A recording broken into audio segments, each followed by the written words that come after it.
మన మధ్యలోకి మన డాక్టర్ గౌరవనీయులైన డాక్టర్ మురళన్ అన్న గారు మన మధ్యలోకి వచ్చారు. అన్నగారిని వేదికకి రావాల్సిందిగా ఆహ్వానిస్తున్నా. ప్లీజ్ అన్న కూర్చోండి.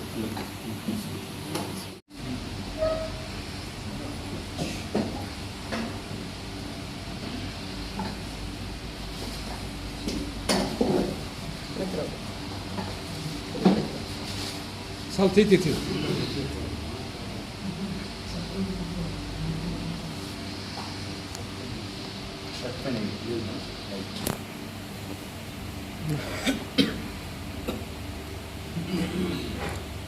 కొంచెం జక్కచ్చు.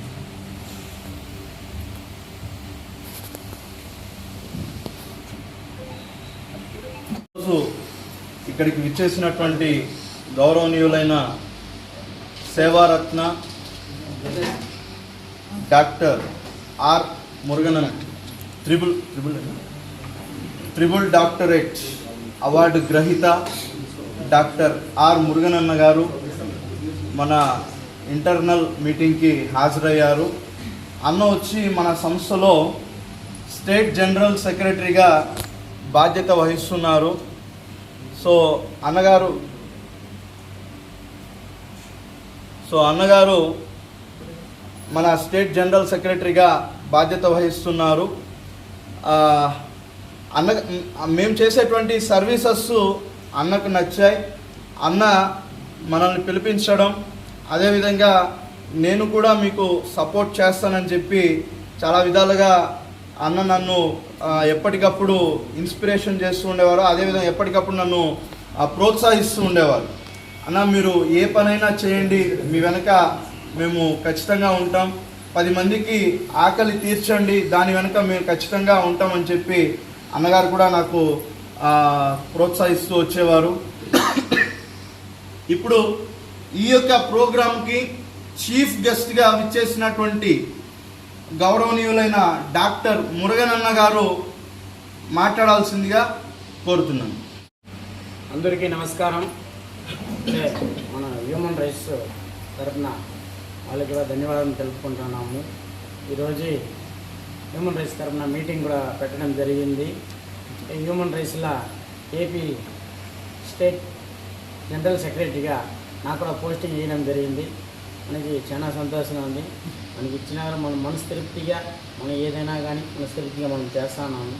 ఇట్లే మన మాదేశన్న గారు దాదాపు ఈ 2 ఏళ్ళుగా మనం పలమనేరులో ఈ బెంగళూరు టు తిరుపతి హైవే, ఇది బెంగళూరు టు తిరుపతి హైవే కాబట్టి చాలామంది ఈ 3 ఏళ్ళుగా 3-4 ఏళ్ళుగా మేము కూడా చూస్తానన్నప్పుడు భిక్షగాళ్ళు ఎక్కువైపోతూ ఉంటారు పలమనేరులో. అంటే వాళ్ళు ఏ ఊరు ఏడ ఉన్నారు ఏమి ఎవరికి తెలియదు. వచ్చేస్తారు, వీళ్ళు హైవేలు దించేసి వెళ్ళిపోతారు, ఊరు లోపలికి వచ్చేస్తారు. అంటే రోజుకి ఒక మనిషి కొత్తగా ఉండేవాళ్ళు. అలాంటిది మనం మాదేశన్న గారు దీన్ని అన్నీ చూసి వీళ్ళకి ఏదో మనం చేయాలనేసి ముందు అడుగు వేసుకొని ఒక టీం, మన హ్యూమన్ రైట్స్ తరఫున ఒక టీం రెడీ చేసుకొని వాళ్ళ తరఫున వాళ్ళు ఈ భిక్షగాళ్ళకి కటింగ్ చేయించడము, బట్టలు బాగాలేదంటే వాళ్ళకి నీళ్లు పోసి మళ్ళీ కొత్త బట్టలు వేయడము, వాళ్ళు కొంతమందికి వాళ్ళు ఏ ఊరు ఏడని అడిగి కూడా ఎత్తుకొని వాళ్ళకి చేరడం కూడా జరిగింది. ఇప్పుడు దాదాపు చాలామందికి తెలుసు, ఈ 2 ఏళ్ళుగా భిక్షగాళ్ళు అయితే దాదాపు ఎక్కువైతే ఏడ కనపడలేదు. ఎక్కువ వయసు అయిన వాళ్ళు ఇలాంటిది ఉంటుంది. మొన్నైతే చూసినారంటే యాక్సిడెంట్ కూడా జరిగింది. ఆయమ్మ అనారోగ్యం కార్యం వల్ల బస్సు వచ్చేది తెలియకుండా కూడా ఆయమ్మ దూరేసింది. ఇట్లా ఉంటుంది. ఇక్కడ వచ్చేసి మన కంటి ముందర అది జరుగుతూ ఉంటే ఇది చూసుకోలేము. ఏమంటే మనిషి పుట్టడం వచ్చి చాలా పుణ్యం చేసిందల్లా. ఆ మనిషి పుట్టడం ఎంత కష్టమో పెరిగేది కూడా అంత కష్టమే. మనిషి పుట్టేది ఎంత కష్టపడతారో పెరిగేది ఇంకా దానికన్నా ఎక్కువ కష్టం. ఆ కష్టమే మనిషికి పెద్ద గెలుపు అనేది తెలుసుకుంటే ప్రతి ఒక్కరు మంచిదికి చేసుకొని మంచి పేరు తీసుకొని కూడా వస్తారు. కానీ మనిషి సావడం అనేది 2 సెకండ్లు. ఆఫ్టర్ ఆల్ 2 సెకండ్లు కళ్ళు మూసి కళ్ళు తెరిచే లోపల మనిషి ప్రాణం ఉండదు. అలాంటి ప్రపంచంలో మనం జీవిస్తూ ఉన్నాం. అలాంటి ప్రపంచంలో మనం జీవిస్తానన్నప్పుడు మనకి దేవుడు మనిషి రూపం ఇచ్చినాడు. ఈ మనిషి రూపం ఇచ్చేటప్పుడు మన వల్ల అయిన సాయం మన దగ్గర లేదంటేనో ఎవరినో మనము సాయం చేయాలని ముందుకు పోతే ఎవరు ముందుకు వస్తారు. అలాంటి తరఫున సాయం మనం ఇప్పుడు ఈరోజైతే చేసుకొని ఆయన మాదేశన్ అయితే ఏడగానే ఆయన చాలామంది అయితే చెప్తా ఉంటారు ఆయన గురించి. కానీ ఆయన మనకి ఇంతవరకు మనకి మీరు ఇంత కష్టపడతా ఉన్నారన్నా, మీ వెనకాల నేను ఒక సపోర్ట్గా ఉంటాను. ఏమంటే ఈరోజు మాదేశన్ ఉన్నాడు, మాదేశన్ తరఫున హ్యూమన్ రైట్స్ టీంలు ఉండాలి. ఈరోజు ఈ టీంలన్నీ మనం పెట్టుకొనేసి ఈరోజు ఆయన ఉన్నాడు, ఆయన ముందడుగు వేసుకొని వెళ్ళిపోతాడు. రేపు మళ్ళా అదే భిక్షగాలకు కానీ, అదే అనారోగ్యం ఇది లేని వాళ్ళకి కానీ, కాళ్ళు లేని వాళ్ళకి కానీ, ఇలాంటి వాళ్ళకి ఇది జీవితాంతం ఉండిపోవాలి. ఆయన పడే కష్టానికి జీవితం ఆయన లేదంటే కూడా దీనికి సొల్యూషన్ ఒకటి ఉండాలి. అంటే దానికనేసి మీ ముందడుగు మేము కూడా ఉంటాము. ఏదో మా వాళ్ళైన సాయం మేము చేసి ఈరోజు ఒక అనాథ ఆశ్రమం ఉంది, ఒక చెయ్యి కాళ్ళు లేని వాళ్ళు ఇలాంటి దానికి ఉండేటప్పుడు మేము కూడా ఒక ఇది చేసి మన హ్యూమన్ రైట్స్ తరఫున మనం పొలమనేరులోనే ఏదన్నా ఒక జాగా ఒకటి చూసి కొనేసి ఆ జాగాలో మనము మన తరఫున వాళ్ళకి పెట్టి, వాళ్ళు తల్లిదండ్రులు లేని వాళ్ళు చాలామంది ఉంటారు, చెయ్యి కాళ్ళు లేని వాళ్ళు, అసలు లేచేదానికి అవకాశం లేని వాళ్ళు కూడా మొన్నైతే నాకు చెప్పినారు. ఆ అమ్మ మొత్తమే ఈ కుక్కనే పండబెడతాము అలాంటి ఒక దీంట్లో పండబెట్టేసి ఉన్నారు. అలాంటి జాగాలో ఆయమ్మని పండబెట్టేసి ఆయమ్మకి ఎవరు రెస్పాన్స్ లేదు. కానీ ఇలాంటి వాళ్ళని ఎంత మనం ఎత్తుకోవచ్చి వాళ్ళు ఉండేది 10 రోజులు ఉంటారో, 1 నెల ఉంటారో, 2 నెలలు ఉంటారో, వాళ్ళు ఉండే వరకు మనం వాళ్ళు మంచిగా చూసుకొనేసి ఉన్నామనుకోండి, నిజంగా వాళ్ళు ఇన్ని ఏళ్ళు ఆయమ్మ 98 ఏళ్ళు అన్నారు. ఆ 2 ఏళ్ళు ఏమంటే ఆ 100 ఏళ్ళ ఈ 2 సంవత్సరాలు ఆయమ్మ బతికే దాంట్లో సంతోషం ఇస్తుంది. అయ్యమ్మ మనం చేసేది మంచి కార్యము, కానీ దీన్ని గుర్తింపుగా వచ్చే ఫ్యూచర్లా ఉండిపోవాలా. అంటే ఉండిపోవాలంటే ఈరోజు మనం ఈ నిర్ణయం తీసుకున్నామంటే ఫ్యూచర్లో ఉండిపోవాలి. మనం లేదంటే మన తరఫున ఇంకో ఎవరైనా కానీ ఉంటారు. మనకి పొలం నేల చాలా మంది వస్తారు. కానీ ఈ భిక్షగాలకి 3 పూట్ల అన్నం వాళ్ళు పోయి అడుగుతారు. కొంతమంది వేస్తారు, కొంతమంది వేయరు. అసలు కొంతమంది ప్రిస్టేజ్ ప్రాబ్లం వల్ల తల్లిదండ్రులను కూడా ఎత్తి బయట వేసేస్తారు, నడలేరు. వీళ్ళకి అన్నీ మనమే చూడాలని. కానీ ఇలాంటి వాళ్ళకి మా హ్యూమన్ రైట్స్ తరఫున ఏదో ఒక ఇదిలాగా రెడీ చేసి వాళ్ళకి అన్నీ మనం మంచిది చెడ్డది వాళ్ళకి చూసుకుంటా ఉన్నాం అనుకోండి, వాళ్ళకి ఎటువంటి ఇబ్బంది లేదు. అలాంటి దీన్నే మనం మాదేశన్న గారు ఎత్తుకొని పోతూ ఉన్నాడు. అలాంటి వాళ్ళని మనం ఉండేది 2 నెలలు 3 నెలలు ఉంటారు. అలాంటి వాళ్ళు మనం చూసుకొని ఒక్కొక్క స్టెప్గా ఒక డాక్టర్ ట్రీట్మెంట్ కన్నా కానీ, వాళ్ళకి భోజనాలన్నా కానీ, ఒక బట్టలన్నా కానీ వాళ్ళకి ఒక గుర్తింపు ఉంటుంది. అలాంటి దాన్ని మేము ఇప్పుడు నిర్ణయం తీసుకున్నాము. ఇలాంటి దానికి మా హ్యూమన్ రైట్స్ తరఫున ఒక పెద్ద టీమ్గా రెడీ చేసుకొని గవర్నమెంట్ తరఫున దాన్ని రిజిస్టర్ కూడా చేసుకొని ఒక ట్రస్ట్ రాగా రిజిస్టర్ చేసుకొని నెక్స్ట్ ప్రోగ్రామ్ నెక్స్ట్ స్టెప్ ఎత్తుకొని దీన్ని ముందుకు పాటించుకొని మనం పోతాము అనేసి మేమందరూ కలిసి మాట్లాడుకున్నాము.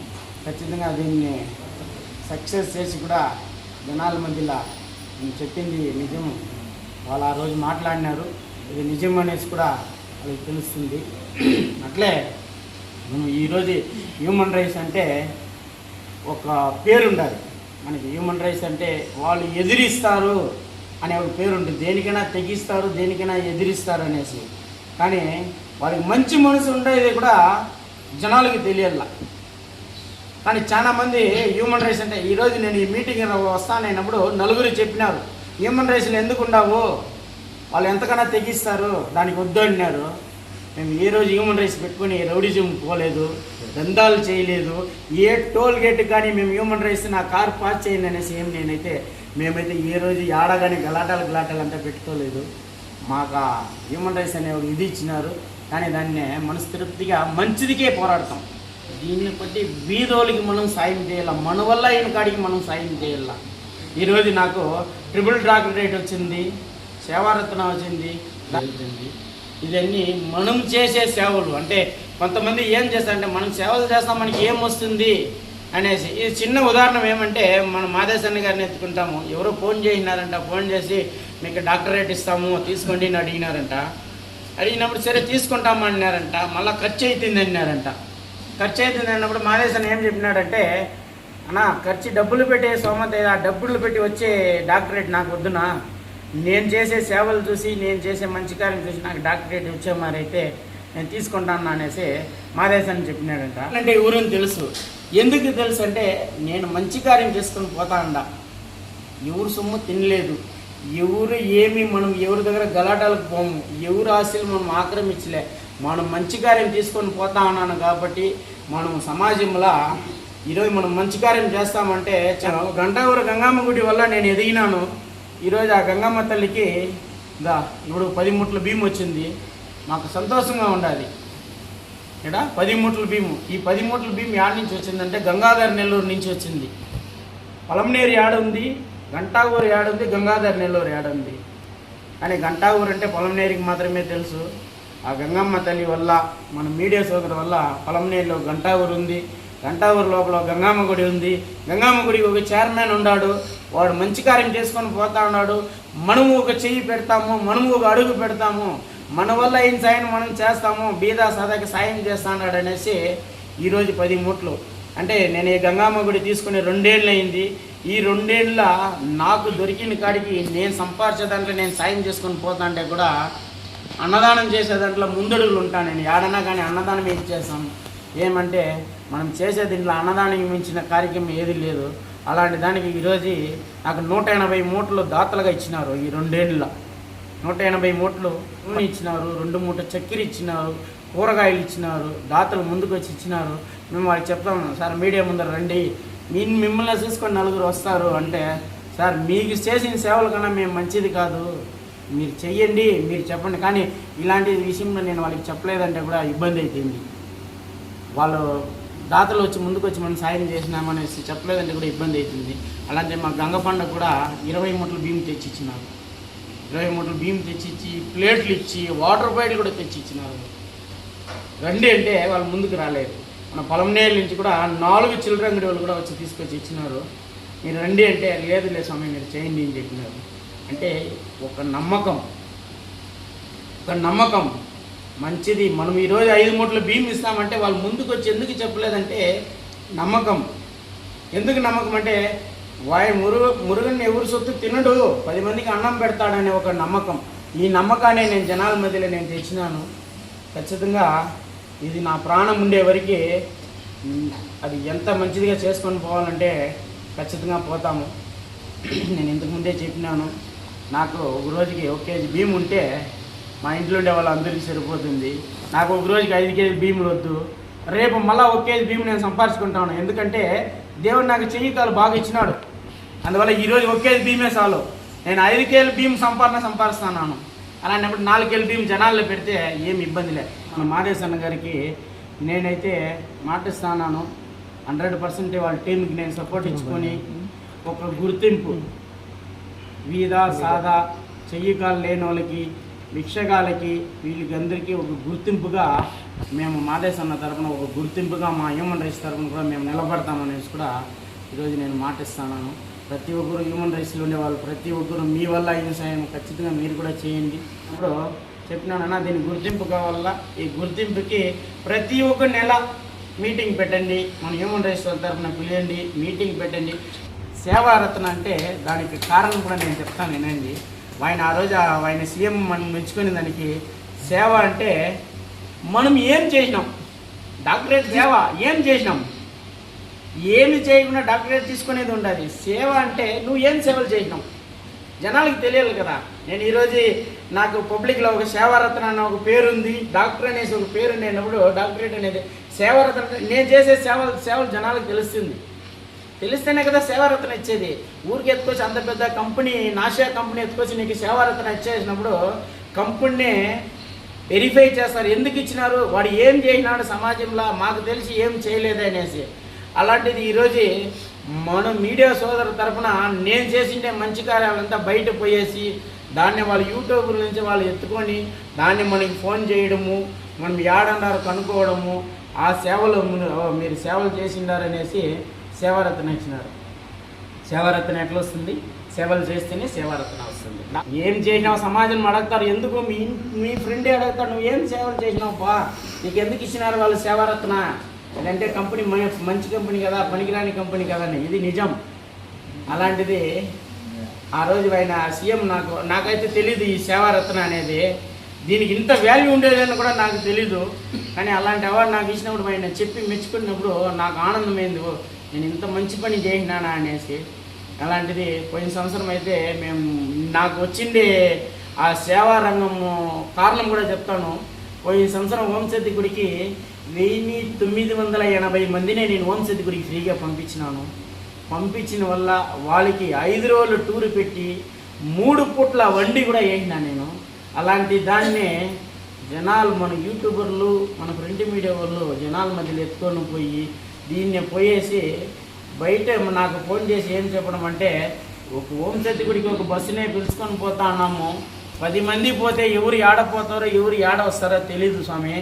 అలాంటిదే నువ్వు 1000 మంది పైన పిలుచుకొని పోయి వాళ్ళకి 3 పూటలు నువ్వు భోజనాలు పెట్టి పిల్ల పాపలను భద్రంగా ఎత్తుకొచ్చి భద్రంగా నువ్వు చేర్చిందావంటే, దీనికి మేము సేవారత్న మీకు ఇస్తామన్నామని చెప్పి ఇచ్చినారు నాకు. అది దీనికి మించిన సేవలు ఏది చేసేదానికి కూడా కాదు. ఆ 1000 మంది నేను 3 పూట్ల అన్నం పెట్టి భద్రంగా పిలుచుకొచ్చి నువ్వు వదిలినావంటే పెద్ద విషయం కాదు. ఏమంటే గుడి గోపురాలు పోయే వాళ్ళు ఉంటారు, అట్లా వెళ్ళిపోతారు, ఇట్లా వెళ్ళిపోతారు, చాలా ఇబ్బందులు, చాలా న్యూస్లు కూడా వస్తాను, వాళ్ళు దారిపోయినారు, వీళ్ళు దారిపోయినారు, వాళ్ళు మైక్ పెట్టుకొని ఎదుర్కోవడం ఇదంతా ఉంది. మీరు చేసిన ఈ మంచి కోసమే మీకు సేవారత్న మేము ఇస్తామని చెప్పి కూడా చెప్పడం కూడా జరిగింది. నాకైతే చాలా సంతోషంగా ఉండాలి. ప్రతి ఒక్కరు మన హ్యూమన్ రైట్స్ తరఫున కానీ ప్రతి ఒక్కరు ఇలాంటి కార్యక్రమం మంచిగా మన వల్ల అవుతుంది కాదు అనేది ఏది కాదు, అవుతుంది అనేసి ముందడుగు వేసుకొని పోతే ఖచ్చితంగా అవుతుంది. మీకు సపోర్ట్గా నేను మాదేశ్ అన్న కూడా ఉంటాము.